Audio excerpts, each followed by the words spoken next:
Alright, welcome to my channel, it's Lockchuck. What I just wanted to kind of talk about today is front loading Euros. And this is, I guess, the traditional front loader and using a pinning shoe together in the front of the core so you can pull the plug out, stick this pinning shoe back in, pull this out, and then rotate it to get your pins out.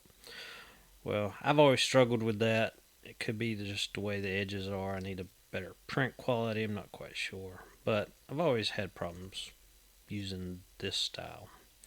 So recently, in another project I was working on with some on my padlocks, kind of came up with a or come up with this style of a easy loader, I guess you could say, where you put it in, push the pins down, and they were loaded.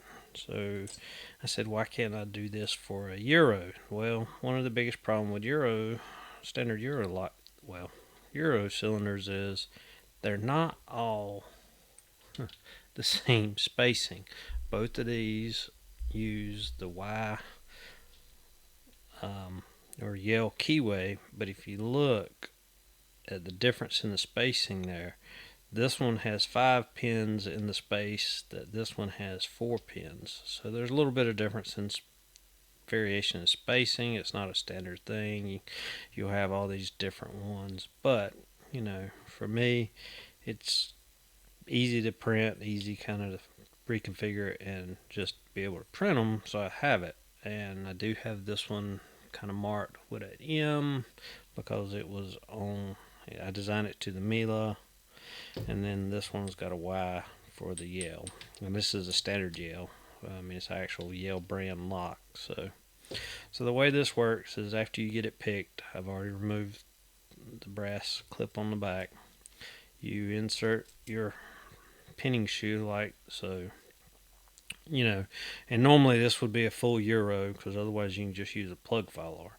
But so here you would just be pulling out your plug, um, using the pinning shoe to hold the pins and the springs down, and then pull the core out, and then you would use this to go in and pull your pins out one by one. Whereas with this one, you can just slide it in, pull the pinning shoe out, turn it.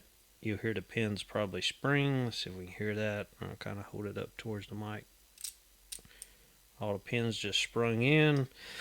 Now I'm going to just take a probe just to make sure I can get those springs, because the springs are kind of long on this one and they kind of block a little bit. So I'm going to kind of put it, just takes a second to kind of work the springs back into the cylinder, make sure they're all down. Say that. Now it's not going to do it now that the camera's on. And you can turn this either way. It doesn't matter which way you turn. There it goes. So I went around this way. And then to keep the springs down, I'm just going to reinsert the pinning shoe, pull it out, and there are all the driver pins. So I can drop them out. Oops. Just like I would on a regular cylinder. You can kind of stop them so you can catch the orientation, but they are all the same spring, all the same type spools or barrels, whatever you want to call them. But then when you get ready to load it back, you put them back in. The side that would face the key pins needs to go in first. Because the side spacing the springs will be here. Load each one up, and to reload it, it is simple as make sure your springs are still in there, slide this in, pull the pinning shoe out. You may have to, because the springs may want to kind of get in that slot, just push them down, take your probe, just give it a little wiggle, push it down, and all your pins are just loaded just that fast. Put this back in and pull it out. All the pins are gone because they're now back into the core, or excuse me, the Bible. And now I'm going to just simply slide my plug back in, and then pull the shoe out, and I am ready to spin it back around and put the clip back on. Same thing, I've already picked this Mila, so I'm going to slide this in. Alright, I think the pin diameter is a little bit smaller here, so I'm just going to be really careful so I don't have an accident. But if we do, it'll be easy to fix. Alright, so the pins are out. There we go. Slide that there. Slide the shoe in. Alright, again, may have to push the springs down just a little bit. There we go.